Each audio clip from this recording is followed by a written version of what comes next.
Okay, so this is one of the most scenic stops along the Embarcadero. This is the famous Ferry Building behind me. This is kind of the hub of activity for all the ferries in and out of the Port of San Francisco. A lot of commuters come in through here.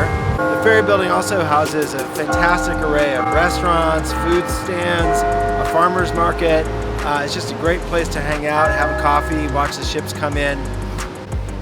So the Ferry Building is the setting for one of the key scenes in the book where Sam's discussing with one of his board members potential acquisition that they're going through. Right after Sam's lunch at Boulevard in chapter 26, they walk into the Ferry Building, they have a coffee at a place very much like this, and sit out in the back looking over the bay, watching the ferries come and go.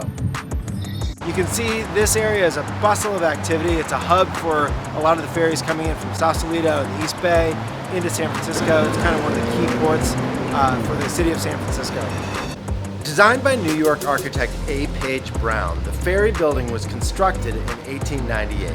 It helped connect passengers of the Southern Pacific and other rail lines that terminated in Oakland across the bay to the city of San Francisco. The structure was one of the few to survive the 1906 earthquake relatively unscathed, and it's visible in this incredible video from that year as the destination of a cable car running the entire length of Market Street. The Ferry Building was the second busiest transit terminal in the world for years until the openings of the Bay Bridge in 1936 and Golden Gate Bridge in 1937. With declining use in the 40s and 50s, the Ferry Building was then cut off from the rest of the city with the construction of the Embarcadero Freeway in the 1960s, an elevated freeway that was meant to connect the two bridges along the bayfront. After sustaining extensive damage in the 1989 Loma Prieta earthquake, the Embarcadero Freeway was torn down in the 90s, and a redevelopment plan for San Francisco's waterfront was put into place. Now on the National Register of Historic Places, the Ferry Building was renovated in 2002 and transformed into its current use for retail, restaurants, and office space.